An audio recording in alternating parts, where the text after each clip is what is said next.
Hai, apa kabar semuanya? Balik lagi sama aku, Tri Anggraini. Ada yang nanya kan gini, katanya kakak bisa ke Taiwan tuh lewat mana? Lewat PT mana? Sebenarnya banyak ya. Kalau aku sendiri lewat PT Bahana Mega Prestasi. Nanti alamatnya aku taruh di sini.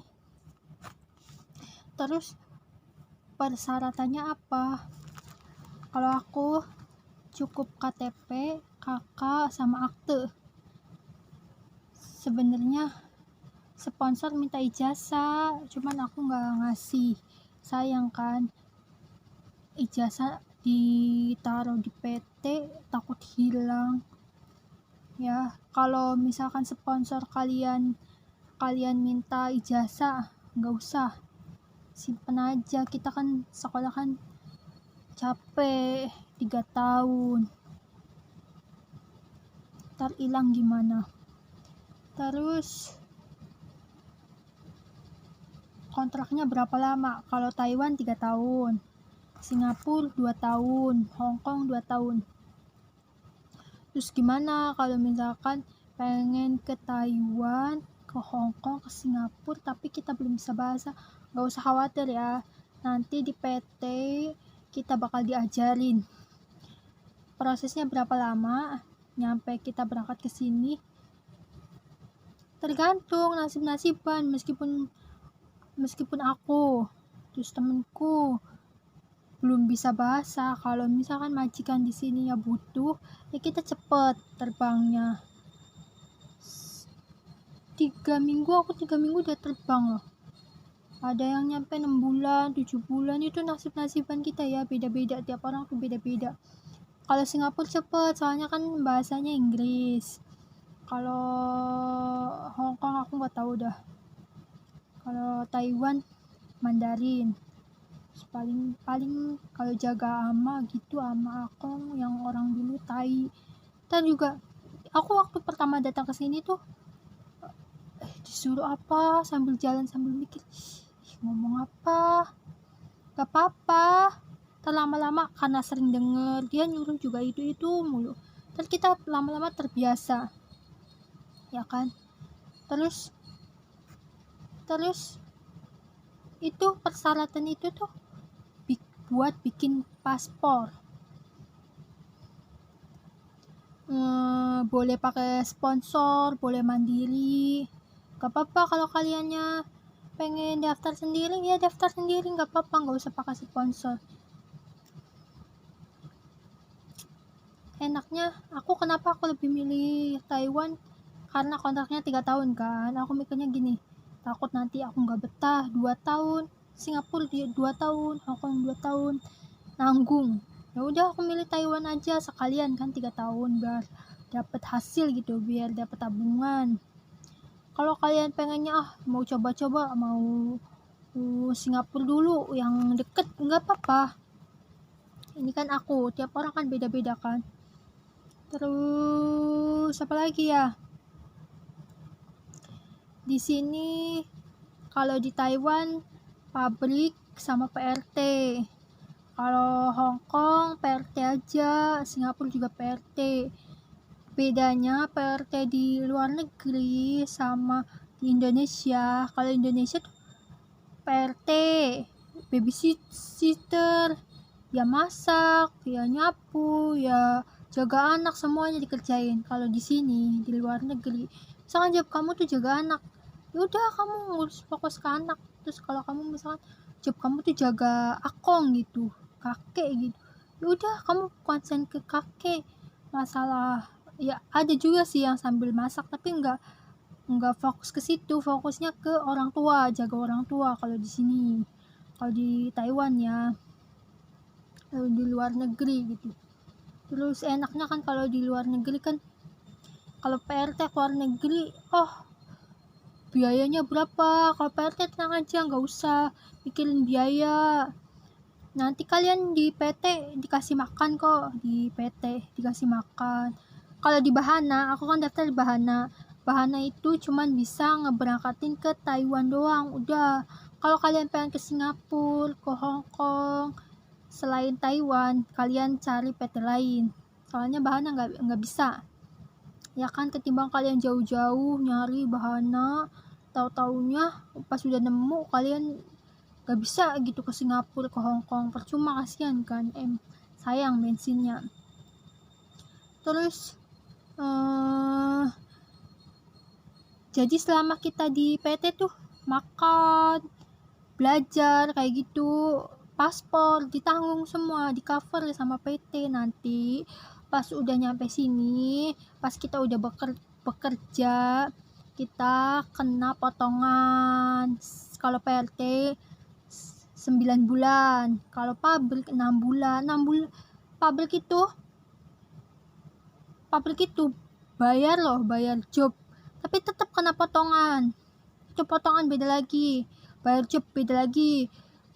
Kalau lewat sponsor bayar tuh tiap anak, meskipun satu pabrik kayak aku di sini nih, itu biayanya beda-beda, tergantung sponsor kalian mau ngambil untungnya berapa. Aku sama temenku aja beda loh, padahal kita satu, sama-sama lewat bahana, sama-sama di sini. Kalau aku awalnya aku sama temenku tuh awalnya daftarnya PRT. Kalau aku cerita pribadiku, terserah sama yang lain. Kalau yang lain itu yang cowok 50 bayar 50, yang satunya 45, yang cewek temanku 45 juta. Itu belum potongan 6 bulan ya. Kalau aku jujur aja, kalau aku daftar di bahana itu awalnya PRT. Aku pas 2 minggu aku daftar, aku langsung dapet job jaga Senseng tuh jaga anak laki-laki yang belum menikah, namanya dipanggilnya Senseng kan, umur 25 tahun. Terus gara-gara job itu lama, aku diikutin tuh interview pabrik sini. Terus ditanyain kan, katanya kamu mau nggak? Aku kata majikanku ya, aku punya pabrik, kamu nanti di sini bantuin bersihin benang, katanya gitu. Kamu di sini nggak jaga orang tua, kamu tidurnya di mes, terus kamu boleh main HP, kata majikanku. Pas interview, terus aku bilang mau, siap, soalnya kan aku mana aja ya yang cepet ya. Aku waktu di Indo tuh mikirnya kayak gitu, mana aja yang cepet. Terus apa lagi ya, oh iya, dia tuh aku diikutin interview pabrik ini. Job aku, formulir aku semuanya itu job formal, bukan job RT ya. Aku diikutin interview pabrik gara-gara pas aku daftar di bahana kan ditanyain kan pengalaman kerjanya apa. Terus aku bilang aku pernah kerja di pabrik di Cikarang gitu. Terus pengalaman aku apa, final inspection gitu. Makanya majikan aku yang di sini tuh tertarik lah, kamu mau nggak di sini gitu ya. Aku mau aja, soalnya kan aku kan nggak tahu terus mana aja yang cepet gitu. Terus ntar gajinya ditambahin. Gaji aku itu nggak ngikut gaji pabrik, beda, nggak kayak yang lain. Jadi gaji aku tuh sama. Kalau pabrik kan misalkan kamu kerja 8 jam, lebih dari 8 jam dihitungnya lembur ya. Terus Sabtu Minggu kan lembur kalau masuk, kalau aku enggak. Nah itu bedanya. Kalau aku tuh udah dibilangin aku kerja Senin sampai Minggu, nggak ada libur. Tapi Minggu cuma setengah hari, soalnya kan pabrik kan libur. Minggu cuma bantuin rumah majikan doang, bersih-bersih sama nyapu pabrik, udah selesai. Soalnya kan nggak ada yang kerja kan Minggu. Terus gaji aku itu ditambahin berapa ya, 3.000, cuman ditambahin 3.000, jadi nggak dihitung lembur. Terus kerjaan aku itu seselesainya aku, semaunya majikan mau mau selesainya jam berapa nih, jam 10, jam 11 kadang. Kalau konien sampai jam 11 loh, jam 12 aku baru selesai 7 hari konien. Terus nggak dihitung lembur, nggak kayak gitu capeknya ya, tapi aku jalaninya ikhlas, nggak apa-apa lah. 3 tahun ini bentar lagi juga habis kontrak kan, cuman berapa bulan lagi, nggak nyampe setahun. Alhamdulillah sih, nggak nyangka banget kalau aku tuh bisa bisa bisa lewatin ini. Tapi yang bikin beratnya tuh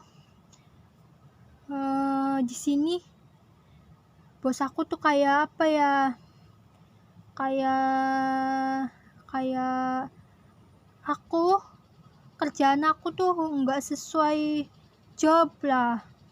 Masa aku disuruh kalau tiap hari, aku tiap pagi 1 jam suruh mijitin dia ya, tapi ya udahlah, udah bilang capek juga tetap aja. Udah ngomong sama agensi ya, penerjemah, kalau itu bukan kerjaan aku. Tapi susah kalau di luar negeri tuh susah. Makanya buat kalian yang mau ke luar negeri, sebenarnya yang dibutuhin tuh mentalnya loh, mentalnya. Soalnya orang-orang sini tuh karena mereka mikirnya tuh ngebayar kita, jadi mereka seenaknya. Ya udah, ikhlas aja, ikhlas, kuncinya tuh ikhlas, terus sabar, udah itu. Kalau udah 3 tahun terserah lah kalian mau pindah majikan, pindah kerjaan, apa mau pulang, itu kan hak kalian kan. Cuman ya gitulah. Terus selama terus gimana kalau kalian belum bisa bahasa? Apa proses di PT-nya tuh lama? Enggak sih, enggak ngaruh ya. Cepet terbang sama lama terbangnya tuh bukan dari PT, tapi dari sininya tuh kapan butuh orangnya.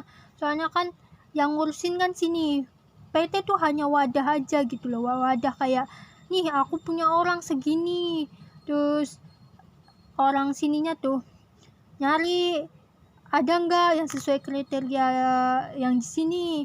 Kalau ada orang sini ya di sini yang pesen visa kayak gitu. Kalau visa kita udah turun ya kita cepet. Wah, ada nggak yang bilang aku nggak bisa bahasa, nanti di PT-nya lama setahun 2 tahun, nggak sih. Terus kayak dokumen tuh, kayak nama di KTP, nama di ijazah, nama di akte kakak itu, kalau ada satu huruf aja, apa nomor paniknya ya, nomor KTP-nya itu beda satu aja, itu mungkin bisa mempengaruhi ya lama apa enggaknya. Kalau kalian dokumennya aman ya insya Allah prosesnya cepet gitu. Yang penting sabar, pasti terbang semua, pasti itu mah. Terus gimana ya, enaknya kan kalau kerja di luar negeri kan tanpa modal, kalau PRT kan tanpa modal, terus gajinya lumayan, sama aja kayak kerja di pabrik di Cikarang gitu. Di Cikarang kan gaji kan sekitar 5 jutaan kan, belum sama lembur 8 kan, kayak gitu. Tapi kan bayar kontrakan sendiri, makan sendiri, kayak gitu. Kalau PRT kan 7, 8 kan makan udah ditanggung sama bos gitu, majikan. Meskipun gak semuanya sih, tapi rata-rata anak-anak yang kerja di luar negeri itu pasti nyisihin, bisa nabung 5 juta tuh pasti bisa. Kalau di Indonesia, meskipun kalau menurut aku ya, karena aku kan pernah kerja di Cikarang, aku tuh ngerantau di Cikarang dari 2013 sampai 2019. Nah, 2019 pertengahan bulan 5 aku terbang ke sini. Langsung tuh proses ini. Kalau di sini tuh cepet, kita nabung tuh, kita kerja capek tapi ada hasilnya. Kalau di Indo kerja capek, nggak terlalu sih capek ya, capek, namanya kerja pasti capek kan. buat nabung tuh susah. Soalnya apa? Godanya juga banyak, teman-temannya banyak, terus banyak kayak Starbucks, terus Jeko, mall kan. Soalnya aku pernah ngalamin kayak gitu kan, jalan-jalan gitu kan. Terus ya lebih banyak. Ya di sini juga sama sih sebenarnya ya. Kayak online shop gitu. Tergantung anak masing-masing. Pinter-pinter kita memanage uang, menyimpannya. Nggak ngaruh kalian mau kerja di mana, nggak ngaruh. Cuman kalau aku pribadi dulu waktu di Cikarang tuh nabung kayak 10 apa 20 juta tuh setahun baru bisa dapat tabungan segitu. Kalau di sini kayaknya cuman berapa bulan ya bisa itu. Terus kan dulu mah kayak 100 juta tuh kayak gimana gitu ya kan. Kalau di sini kayaknya 100 juta tuh kurang tuh loh menurut aku sih.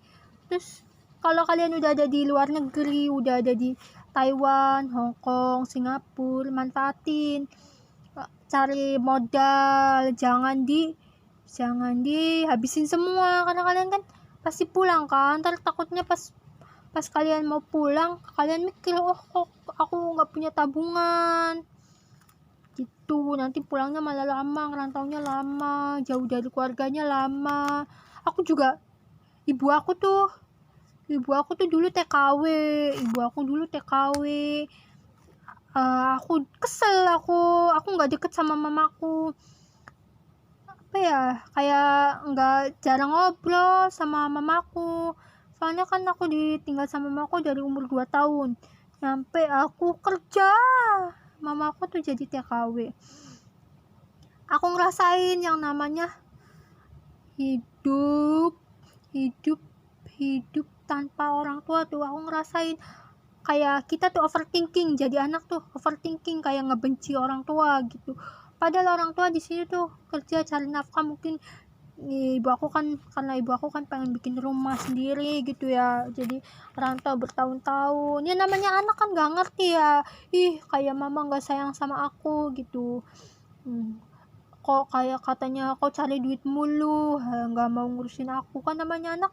Terus buat kalian juga TKW yang ada di luar negeri, yang anaknya modelannya kayak aku gitu kan, kalian tuh nabung. Kita juga nggak bisa nyalain anak kan, namanya anak kan nggak ngerti, dia baru bisa ngerti. Aku aja baru bisa memahami keadaan itu pas udah gede, udah dewasa, udah kayak gini. Cuman kan kalau udah gede, udah dewasa kayak gini kan susah, buat deket tuh susah.